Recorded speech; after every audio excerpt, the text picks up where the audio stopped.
Kausap niyo na po ba ma'am si Coach Tab? Coach Tab? Opo. Wala pa. Ano po kung pakiramdam na hindi niyo pa nga po siya nakakaharap? Kumbaga parang pinakatatay nila yung mga head coach na kasama niyo. Sa ngayon, ma'am, kung magharap man kami ngayon, parang hindi ko pa siya kaya kausapin. Kasi nga, sabi ko, unahin ko muna yung anak ko. Kausap niyo po ang mga opisyal from Ateneo. Nasagot po ba ang mga katanungan po ninyo? Kayo po ba ay nasatisfy sa mga binigay po nilang paliwanag? Yun nga, sabi ko, may kulang. Yun nga, sabi ko, may kulang. Pero kung may kulang man yun, ako lang nakakaalam. Hanggat hindi nila sinasabi sa akin na ganyan talaga ang clear, sa damdamin ko is may kulang talaga. Hanggang ngayon po ba naniniwala kayo may foul play pa rin na nangyari doon sa insidente na ikinamatay ng anak ko niyo? Depende. Kasi hindi ko pa rin alam hanggang ngayon.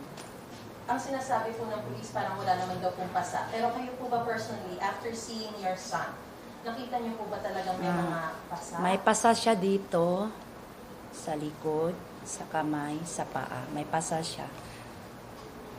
Yun lang. Anong tingin niyo po dun sa mga pasanin? Hindi ko nga alam. Yan nga, may kulang. May autopsy din. Pero nabigyan po ba ng paliwanag yung tungkol dun sa mga pabigat daw na weights na allegedly ay ikinabit? Sapat na po, meron po bang sagot doon at tanggap niyo po ba kung ano yung sagot nila? Maybe ask kung ano po yung sagot nila tungkol dun sa ganong allegation. Tinanong namin kanina, tinanong ko coach to coach kung ano ba. Sabi nila wala naman daw. Walang daw. weights na na nilagay sa mga players or Normal lang daw. So, naniniwala po kayo doon? Ladies and gentlemen, excuse me, may we ask for a 2-minute break lang, please? 2 minutes lang po. Salamat po.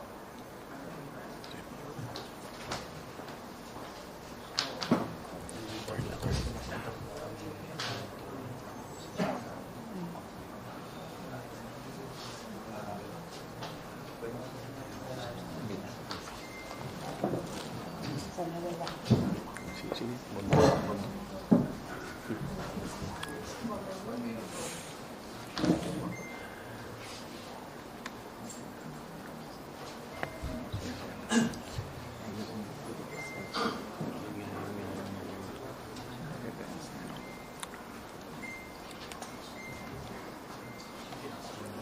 Gusto na natin. Kabigyan ng gusto siya. Nagkakwento na tayo kasi sa mga lagay na sa Pwede.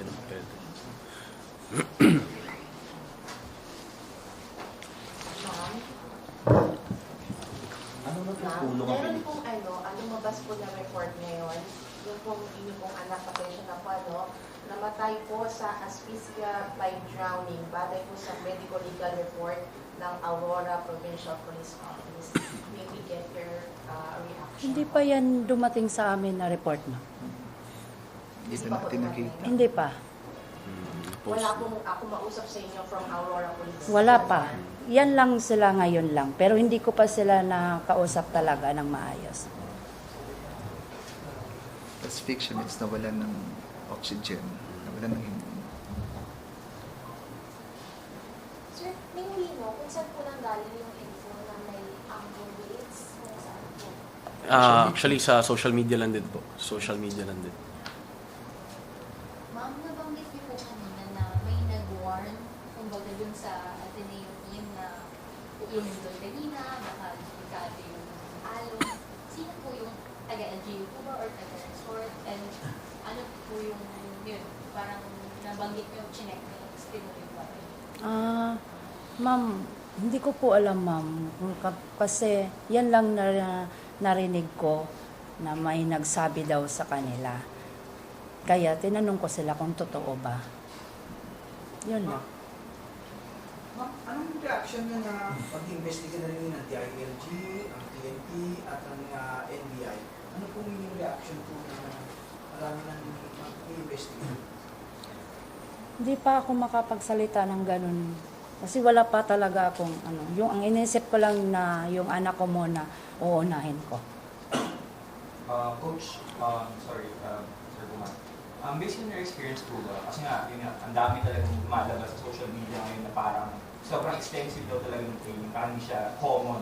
Sa experience niyo po, and based po sa narinig niyo po sa coaches, was it really out of the ordinary yung pinagawa mo sa mga players? Actually, wala talaga akong idea eh. Wala akong idea. Kasi, si Rene, siya yung first ever sana na product ng Ateneo de Davao na recruited from Ateneo de Manila. So, with under Coach Tab. So, wala akong idea sa training na But Rene is physically fit. I mean, sobra. Marunong po ba siyang lumangoy? Sobrang Marunong. galing. Laki po yun sa Agusan. Agusan. Kaya marunong yung Galing. lumangoy. Bata pa lang, walang bata dun sa amin, hindi marunong lumangoy. So, what are your thoughts na drowning daw ang hindi namatay? Anong reaction niyo po yun? Kaya nga ma'am hindi ko pa masabi sa inyo kasi naghihintay pa talaga ako ng initial talaga na binigay ng Ateneo sa amin. Wala pa po bang pinresent na autopsy report sa inyo? Yung kanina, halimbawa, coming from CIDG or the other law enforcement agencies who came to visit? Wala pa. Sa totoo lang po ma'am, hanggang ngayon di ko pa alam kung may resulta na ba sa autopsy. Ma'am, sa ngayon po, ano po inyong plano? Hanggang kailan po ibubulol si dito sa Metro Manila? Kailan po kayo uuwi sa province po ninyo? Sa ngayon, naghihintay lang po ako ng resulta ng autopsy and then yung death certificate niya, yung mga certification, lahat ng papers gusto kong ma-intact lahat. Pagkatapos nun, baka mamaya or bukas, ililipad ko na yung anak ko patungong Agusan. Ano The ang tulong? latest would be, Latest. kailan po yung latest na possible na mailipad? Baka bukas po, bukas. Bukas po. Ma'am, ano mga tulong na natanggap niyo from the Ateneo de Manila University? The funeral service. May mga tulong na po ba silang binigay sa inyo? Ano lang po, yung Funeral dito, services. yung dito sa, yung Arlington. Buro lang o sa Arlington. Pati po yung living po ba? Hindi ko pa po alam kasi wala pa silang sinabi. Sa tingin niyo po, yung ganyang klaseng tulong sapat po para sa inyo? Hindi. Kaya nga nagsabi ako may kulang. Kailangan ko pang arrange or Sir, meron po, ma'am or sir, meron po kasing mga lumalabas na mga from podcasts ng mga previous players na talagang matindi raw po yung training. Sa tingin niyo po ba, dahil doon sa mga nangyari din sa kanila, it could have been preventable? Pwede sanang naiwasan na dahil may mga ganito na rin po palang instances. Meron pa nga pong reports na naligtas lang po yung mga dati na muntikang malunod pero hindi natuloy. So, ano po yung reaction nyo dun sa mga mismo mga nag-undergo ng ganong training? tinanong po namin sila kanina na mayroong mga social media na ganyan. Ba't nyo pa tinuloy na dati mayroon na pala? And then, sabi nila,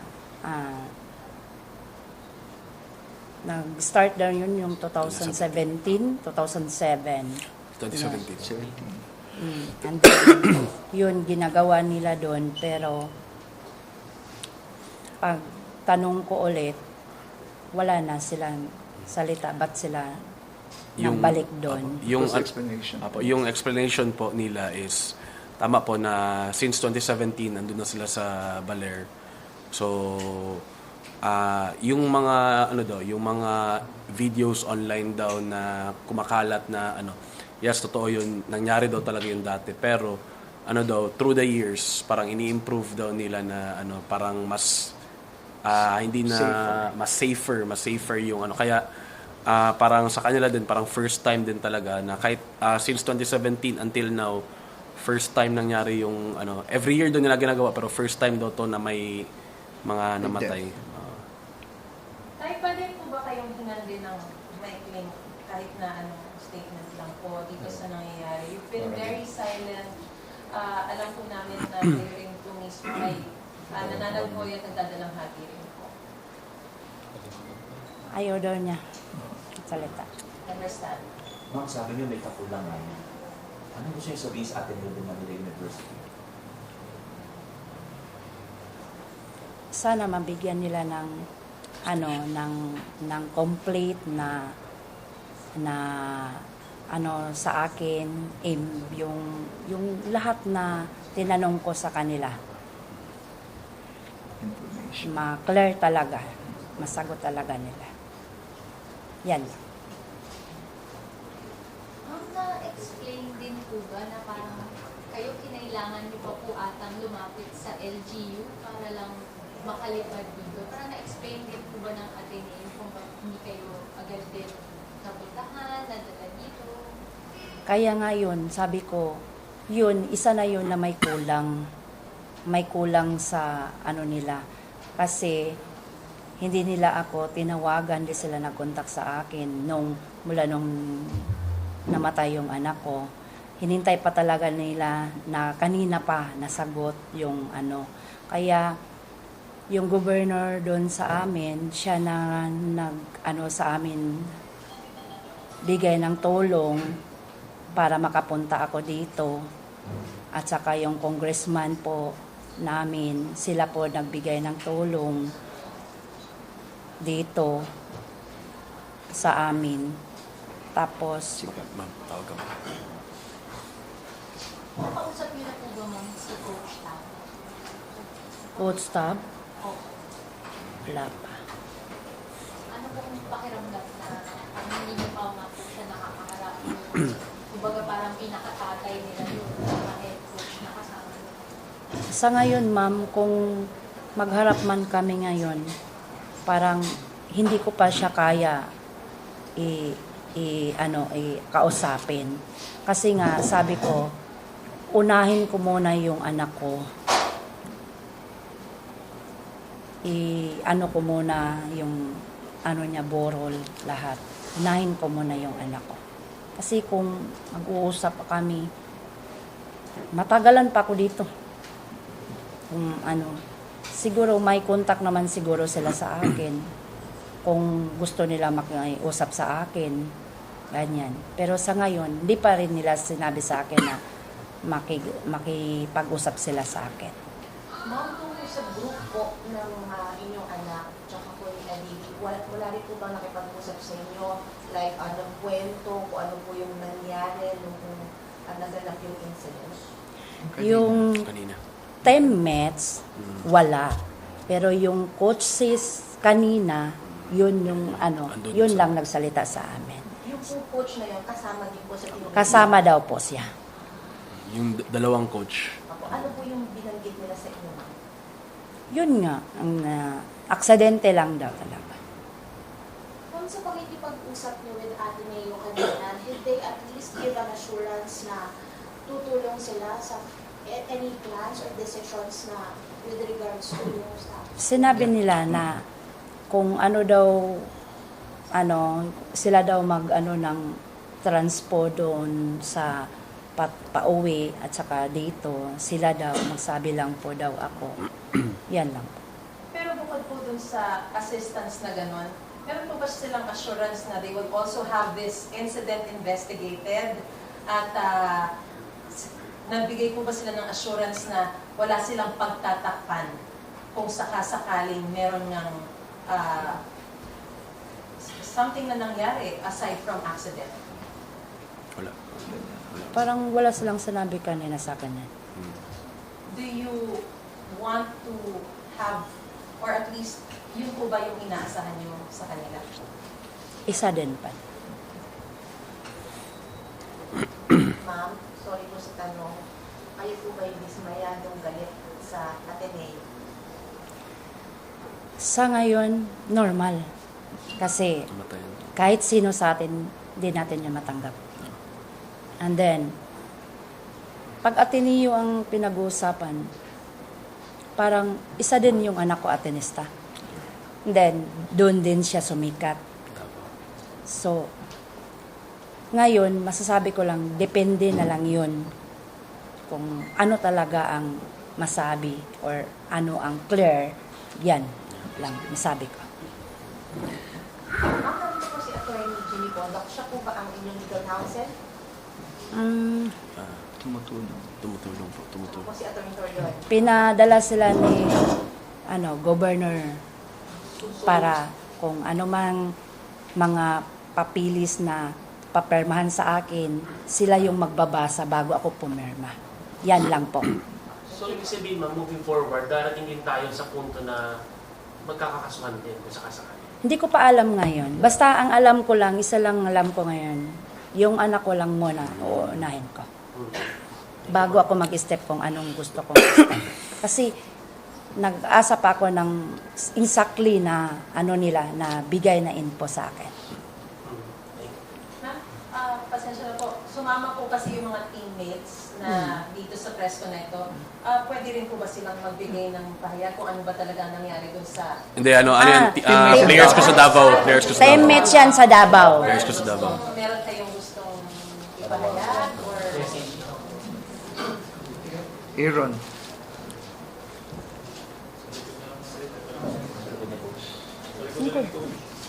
Likod ko na. Ano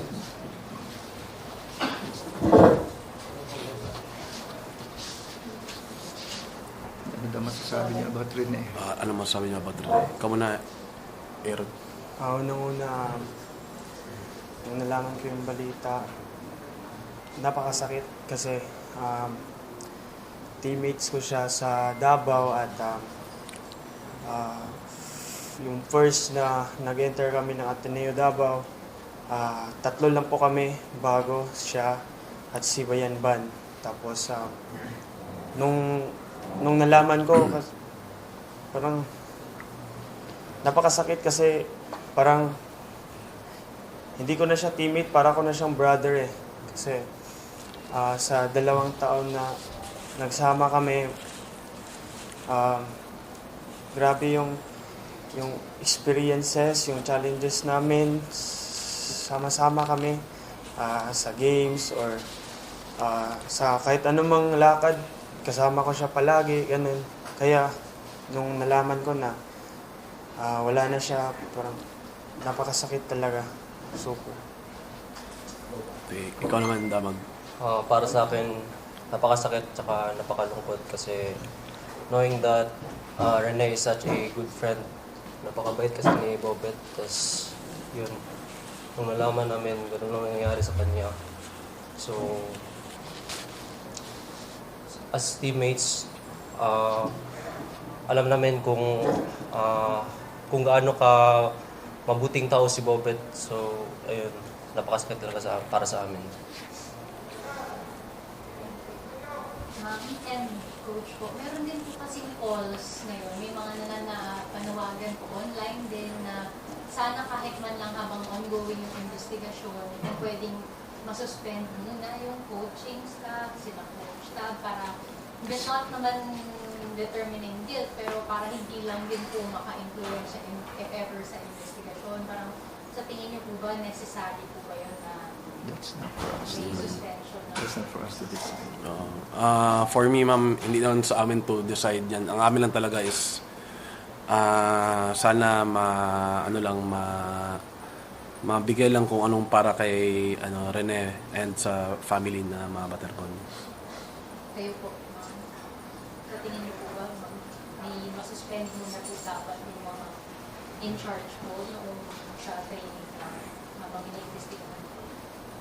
That's the decision. Depende pa yun. Kasi sabi ko nga, di pa ako Decide. makapagsagot ng ganyan ngayon. Wala pa akong kasi unahin ko muna talaga yung anak ko.